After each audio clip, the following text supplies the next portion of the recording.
Halo adik-adik semua, kenalin kakak dari KKN PPM UGM. Adik-adik bisa panggil kakak dengan sebutan Kak Mon gitu. Dan kali ini kita mau belajar bahasa Inggris nih. Tepatnya kita mau belajar tentang past tense kayak gitu. Nah, tanpa berlama-lama lagi, yuk kita langsung mulai belajar. Sebelum kita mengenal past tense lebih jauh, kakak jelasin dikit ya adik-adik past tense itu apa.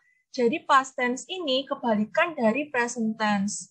Nah, present tense itu digunakan kalau kita ingin mengatakan sesuatu yang terjadi di masa sekarang. Nah, kalau misalkan kita ingin mengatakan sesuatu yang terjadi di masa lalu, kita pakai past tense kayak gitu. Jadi kalau di bahasa Indonesia itu present tense tuh kayak misalnya gini, aku sekarang baru makan kayak gitu. Itu present tense yang adik-adik lakukan saat ini. Tapi kalau misalkan adik itu lakukan di masa lalu, kayak misalkan kemarin aku makan bakso gitu. Nah, itu maksudnya di past tense kayak gitu. Selanjutnya, kita mau bahas tentang rumus penulisan kalimat di past tense.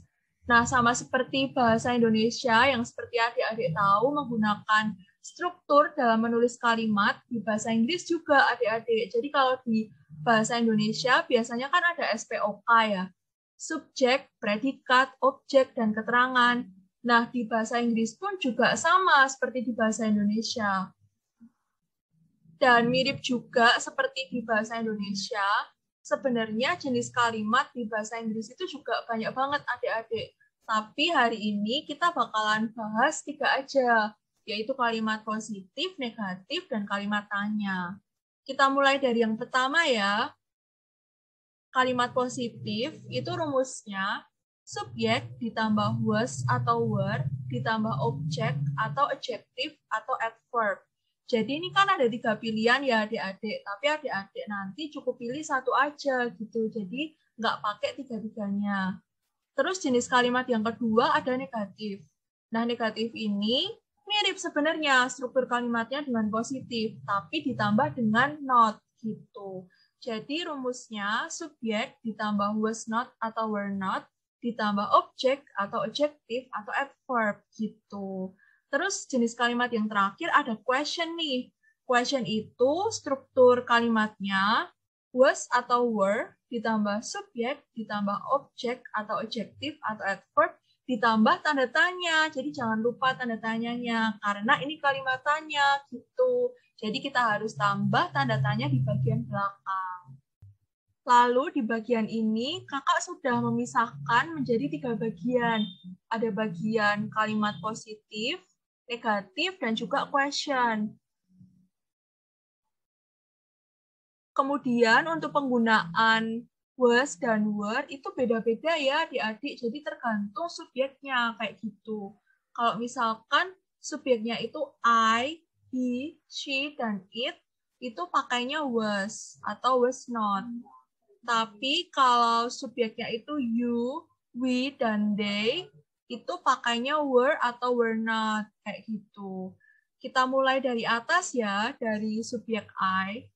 Jadi I ini artinya saya atau aku.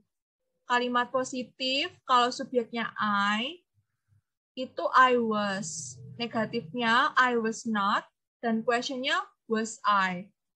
Lalu untuk subjek he, atau yang dalam bahasa Indonesia dia laki-laki, itu positifnya he was, negatifnya he was not, dan questionnya was he. Selanjutnya, apabila subjeknya she, kalimat positifnya she was, negatifnya she was not, questionnya was she. Untuk subjek it, positifnya it was, negatifnya it was not, dan questionnya was it. Untuk subjek you, positifnya you were, negatifnya you were not, questionnya were you. Untuk subjek we, positifnya we were, negatifnya we were not, questionnya were we. Lalu yang terakhir, apabila subjeknya they, positifnya itu they were, negatifnya they were not, dan questionnya were they. Kayak gitu adik-adik. Jadi diperhatikan ya subjeknya apa. Kalau subjeknya I, he, she, dan it seperti yang udah kakak sampaikan tadi, itu pakainya was atau was not gitu. Kalau subjeknya you, we, dan they, itu pakainya were atau were not. Kayak gitu adik-adik. Sekarang kita masuk ke bagian contoh nih adik-adik. Jadi sebelumnya adik-adik kan belajar tentang teorinya past tense. Nah sekarang adik-adik bakal melihat contoh kalimat past tense itu kayak gimana sih gitu. Nah ini ada 6 nomor dan kakak udah kelompokkan. Jadi di nomor 1 dan 2 itu kalimat positif. Lalu di kalimat ketiga dan keempat itu kalimat negatif. Dan nomor 5 sama nomor 6 ini kalimat tanya gitu. Yuk kita baca bareng-bareng. Yang pertama ini, I was at my friend's house yesterday evening. Artinya, aku di rumah temanku kemarin sore. Yang nomor 2, we were very happy to receive your letter last week. Ini artinya, kami sangat senang menerima surat dari kamu minggu lalu. Lalu yang nomor 3, you weren't at home last night. Nah, di sini ada weren't ya adik-adik, jadi adik-adik juga jangan bingung. Jadi weren't sendiri itu singkatan dari were not. Jadi weren't itu sama dengan were not. Jadi ini you weren't at home last night, artinya kamu nggak di rumah kemarin malam. Lalu nomor 4, Alice wasn't at work yesterday because of flu. Jadi Alice nggak di tempat kerja kemarin karena baru sakit flu. Yang nomor 5, kita udah mulai masuk ke pertanyaan. Where were you at 8 o'clock last night? Di manakah kamu jam 8 malam kemarin? Lalu yang terakhir, how often was she in that restaurant last month? Ini artinya seberapa sering dia di restoran itu bulan lalu, gitu. Di samping contoh berupa kalimat, di sini kakak juga udah siapkan percakapan singkat nih buat adik-adik. Nah ini kakak peragain sendiri ya, tapi nanti di rumah adik-adik boleh banget kalau mau peragain sama kakak atau adik atau teman-teman gitu. Jadi ini kakak peragain ya adik-adik. Di sini ada Bella sama Tony nih. Bella baru ngobrol sama Tony. Hi Tony, how are you today? Terus Tony jawab, I am fine, thank you. And you? Bella jawab lagi, now I am fine, but I was sad yesterday. Tony balas, I am happy to hear that. Why were you sad yesterday? Bella jawab lagi, it was because my sister took away my favorite doll. Jadi di sini udah ada beberapa kata yang kakak bold, ada are, ada today, ada I am, kemudian now I am, kemudian I was, kemudian yesterday, lalu ada were you, dan it was. Kalau dalam percakapan menggunakan are atau today, yang berarti di masa sekarang, berarti itu termasuk present ya adik-adik. Tapi kalau misalkan pakainya was dan yesterday, karena itu menunjukkan kata kemarin, berarti sudah terjadi, berarti pakainya was, kayak gitu. Jadi diperhatikan ya adik-adik penggunaannya, is, are, was, atau were, dan melihat juga keterangan waktunya.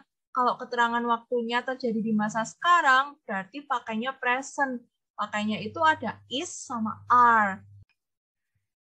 Lalu misalkan waktunya itu di masa lalu seperti kemarin atau yesterday, kemudian kemarin malam atau last night, nah itu pakainya was atau were gitu. Jadi perlu adik-adik perhatikan ya. Ini ada percakapan kedua, percakapan antara Adi dan Sasa. Jadi Adi sama Sasa baru ngobrol bareng nih di dekat api unggun.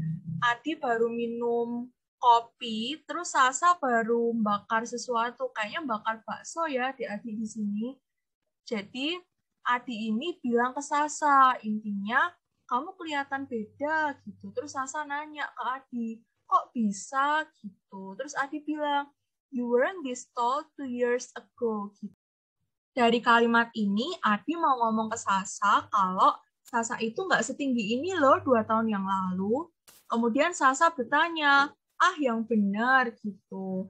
Kemudian Adi balas, yes, you are taller now gitu. Jadi ini merupakan perbandingan ya adik-adik dari kalimat ini. Jadi Adi bilang kalau Sasa itu 2 tahun lalu nggak setinggi ini, dan 2 tahun lalu itu kan merupakan sesuatu yang sudah terjadi di masa lalu. Nah, pakainya itu were gitu. Tapi kalau misalkan udah terjadi sekarang, jadi Sasa kan sekarang sudah tinggi. Jadi bilangnya you are taller now gitu. Jadi kalau di masa lalu pakainya weren't, tapi kalau di masa sekarang pakainya are gitu. Oke, ternyata udah selesai nih adik-adik materi tentang past tense-nya. Kakak harap adik-adik paham ya sama materi yang tadi udah kakak sampaikan. Semoga kita bisa bertemu di lain kesempatan. Goodbye dan selamat belajar.